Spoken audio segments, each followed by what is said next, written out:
Моерден азыр сиз да көтөрдүңүз коронавирус вопрос боюнча. Мен да мурда сүйлөгөн айымдагы ушул коронавирус боюнча айтып кетти. Мен жана айткандай маалыматты изилдеп, маалыматты ар жактан карап изилдей турган мындай профессионально иштеген адам катары жана айттым. Мен да ушул эркин жакшылап карап көрдүм. Акыл күнүнөн мени абдан чочутуп атат бул. Азыр болуп аткан саясий проблемалар азыркы моунун баардыгы биякта калган турат. Бир нөт ичинде мен кыскача айтып кетейин. Качан пайда болду коронавирус? 19 декабрда первый больнойлор чыкты Ухань шаарында, Хубей провинциясында. 11 миллион, 12 миллионга жакын эл жашаган эң центральный Китайдын жеринде. Аны болсо кытайлык бийликтер жөн эле кирип, андай мындай эмнени чыгарып атасың, эгер биз өнүп аткан мамлекет бул тест таасирин берет деп жапкан аракет кылды. Аягынан декабрдын аягында 29-тарында уже айла жок, анан кийин аны признали. Новый вирус деп, коронавирус деп. А бир азыр интернетти карап көрүлөчү. Ар кандай альтернативный источниктерди окуп көрүлөчү, карап көрсөңөр. Мына Америкада кече бир телевидение каналда сүйлөп атат. Бир Кытай улутундагы. Никакой не коронавирус дейт. Это какая-то биологическая бир лабораториядан чыккан болезнь дейт. Контролдон чыгып кетти дейт. Азыр кайтып аткан жанагы 2450 киши каза болду мына бүгүнкү күнгө карата статистика боюнча. 81 миң киши пораженный деп атат. Айтып аталар 250 миллион карантинде турат Кытайда. 1,5 миллион өлдү. Жок, 1,5 миллион вируска жуктун, 50 миллион өлдү деп. Ошол жерде крематориялардын бар тең күнү түн иштеп, 49 крематорий күнү түн иштеп бүтө албай өрттөп. Деген маалыматты ачык айтты, Американын аудиториясын айтты. Аякта Америкада биздикинен да катуу мыйзамдар бар. Эгер умышленно клевета кылып, умышленно башка эмени элди үркүтүп, коркутуп, паникага алып бара турган болсоң жооп бересиң айдан. Ал билиш керек ал киши, американский аудиторияга айтып аткан киши. Ошондойду айтып атат. Экинчи дагы фейк дагы информациялар кетип атат. Ал мондой болгон, ал жанагы тиги капсула жарылып кетип, ошол жерден көп киши өлгөн, азыр ичине чийирип атат, өлүп атат, камап атат, кече эмелер чыгып атат. Бирок заколачивают двери. Билеген этаждар менен эшигин бийликтерге жакпыда эшикке чыкпайсыңар деп туруп, сыртынан мык уруп туруп, досканы уруп кетип атышат. Бул эмнеге алып келет?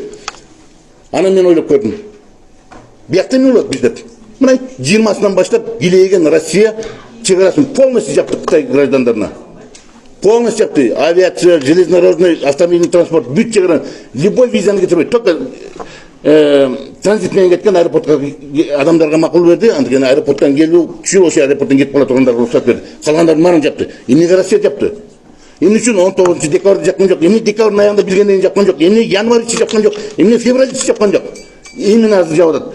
Значит, что-то серьезно болуп аткан көрүнүп атат. Кече Всемирная организация здравоохранениянын жетекчиси эме кайрылды. Тиги жок, мамлекет жок, эмеге билдирүү кылды. Анан бүт дүйнөдөгү мамлекеттердин өкмөт башчыларына кайрылуу кылды. Азыр дагы убакыт бар, бул өтө коркунучтуу проблема. Эгерде биз баары биригип алып туруп, чара көрүп, азыр муну токтотуп калганга биздин азыр мүмкүнчүлүк бар. Эгерде ушул мүмкүнчүлүктү азыр убакытты кетирбей кармап кала албасак, эртең чатак болгон турат. Чоң проблема айланган турат, дүйнөлүк проблема айланган турат деп кабыл алды. Значит, муну айткандан кийин айтылбаганы андан чоң проблема экени байкалып турат. Ошондон мен жанагы резолюцияга ушул маселени министр здравоохранения эмес, ал министр здравоохранения эме исполнитель. Өкмөт, пока еще өкмөт иштеп турган өкмөттү. Жок, мен айтып коюп атам. Өкмөт тез арада коомчулуктун морекини ачыкка чыгартып кылып аткан иштер жөнүндө маалымат берсин. Экинчиси, эми өкмөт маалымат бердим. Мен дагы жана эме мындан да катуу радикальный эмеге эметем. 17-жылы Атамбаевдин ордунда болбой калганын көрүп, коррупцияга маалып, таптакыр тескери алып баратканын көрүп, биз инициативный группа менен теневой правительство деп түшкөнбүз. Мына ошо теневой правительствонун жетекчиси кылып мени шайлашкан. Көмүскөдөгү өкмөт кылып. Ана ошондо биз сунуштарды бере баштаганда, ошондо бийлик чочуп кетип, бизди ажыраткан аракет кылып, бирок биздин эмелердин баары кабыл баштаган. Болбосо давайте анда азыркы өкмөттү кетирсин. Мына ошол результат киргизели. Могу иштебеген өкмөттү кетирип, элдин убалына калбасын.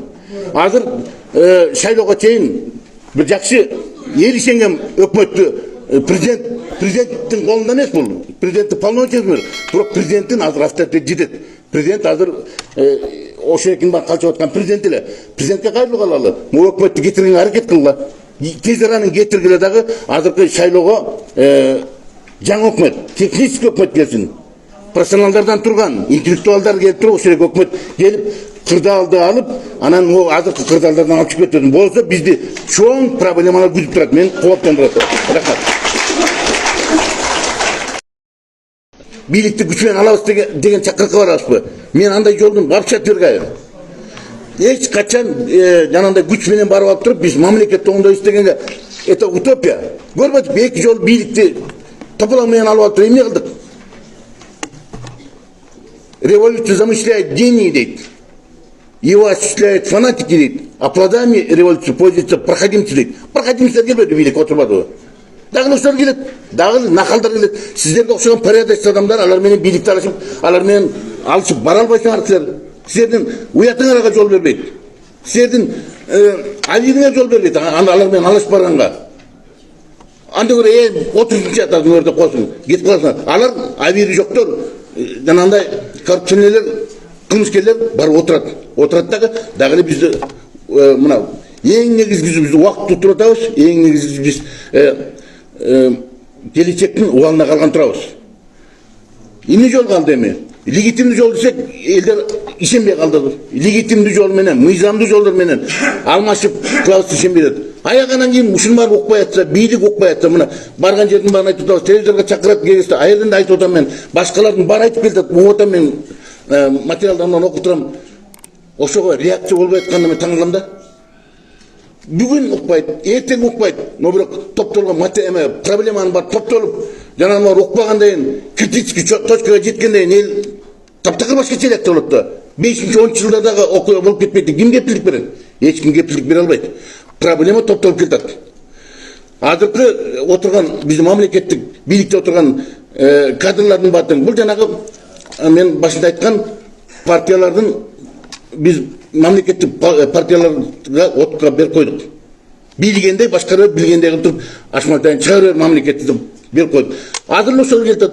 Эгер азыр шайлоого мына күздөгү шайлоо ушул эчтеке өзгөрбөстөн 7% өтөт. Бул жөн эле жанагы балага соска берип алдагандыкта 7% эмес, конституцияны өзгөртүш керек. Ишенимдүү жооп бере турган адамдар келиш керек бийликке. Азыр коллективный безответственность болуп турат мамлекетте.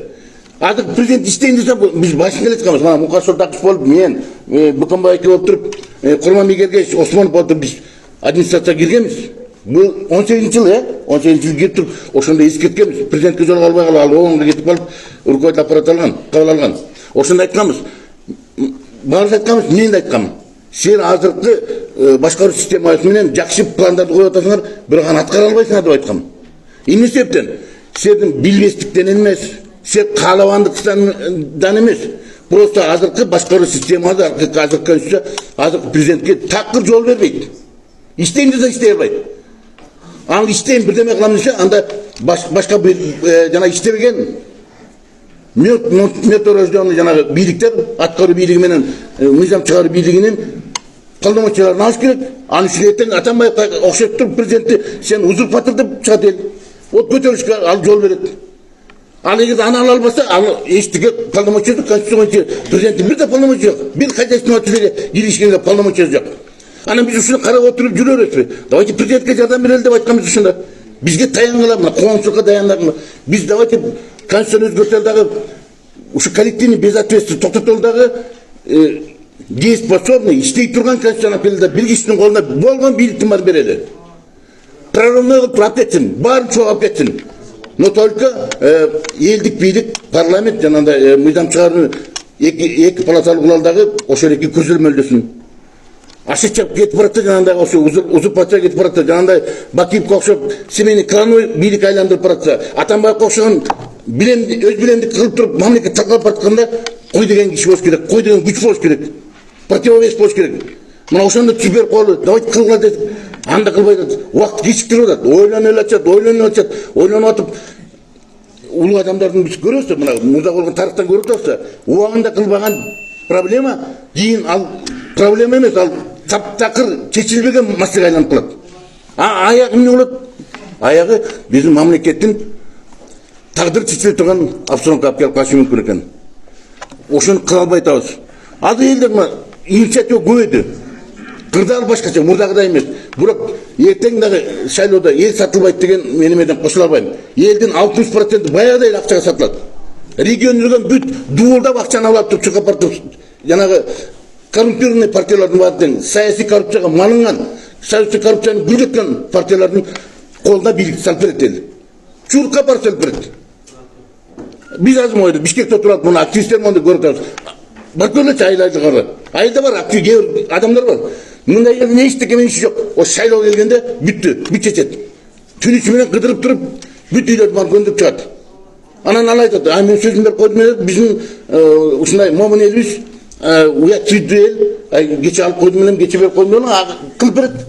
Дагы отурабыз, дагы 5 жыл анан конституция кылабыз. Дагы 5 жыл ушерде чогулуп жүрө беребиз, убакыттын баарын алып. Ошондуктан мен президентке кайрылат элем. Уширке болуп аткан, могу биздин аудиторияда болуп аткан башка эмелердин баардыгын президент лично өзү ушерекини кабыл алып туруп, ойлонуп туруп, ушереки биз айтып аткан инициативанын баарын колдош керек. Колдобосо кеч болуп кеткен турат. Эми сөзүмдүн аягында кечип койсоң, мага 1 минут кошумча коюңуздар.